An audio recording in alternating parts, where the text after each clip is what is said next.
अगर आप भी सच्चे प्रेम को समझना चाहते हैं तो इस कथा को अंत तक जरूर सुनिए। राधा चरित्र कथा प्रथम भाग इस सरल रूप में। जय श्री राधे, जय श्री कृष्णा। यह कथा श्री राधा रानी के दिव्य और रहस्यमय प्रेम को समझने का एक प्रयास है। राधा रानी केवल एक नाम नहीं बल्कि स्वयं प्रेम का स्वरूप है। उनका चरित्र इतना गुप्त और दिव्य है कि उसे केवल बुद्धि से नहीं बल्कि हृदय से ही महसूस किया जा सकता है। जो भी व्यक्ति राधा रानी की शरण में आ जाता है उसके जीवन के कष्ट भी उसे कृपा जैसे लगने लगते हैं। वह हर परिस्थिति को ईश्वर की लीला मानकर स्वीकार करता है।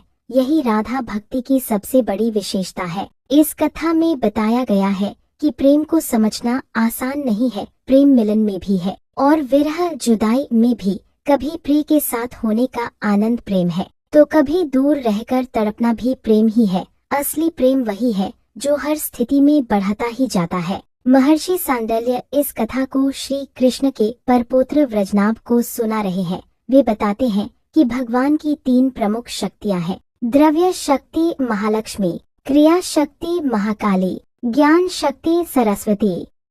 इन तीनों के अलावा एक और गुप्त शक्ति है जिसे भगवान स्वयं भी छिपाकर रखते हैं। वह है आनंद या प्रेम शक्ति जो राधा रानी का स्वरूप है। यही शक्ति सभी शक्तियों का मूल है।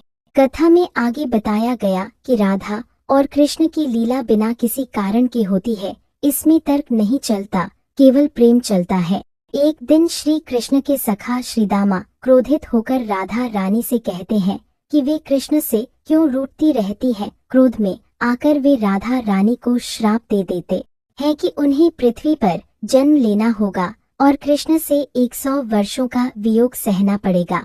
यह सुनकर राधा रानी मूर्छित हो जाती है। श्री कृष्ण उन्हें संभालते हैं और बताते हैं कि यह सब उनकी इच्छा से ही हो रहा है क्योंकि अब धरती पर अवतार लेने का समय आ चुका है। यह श्राप नहीं बल्कि एक दिव्य योजना है जिससे पृथ्वी पर प्रेम का प्रकाश फैलाया जाएगा। इसके बाद राधा और कृष्ण उस स्थान पर जाते हैं जहाँ कोई महान तपस्वी हजारों वर्षों से तप कर रहा होता है। आगे की कथा में उनके अवतार की पूरी कहानी प्रकट होगी।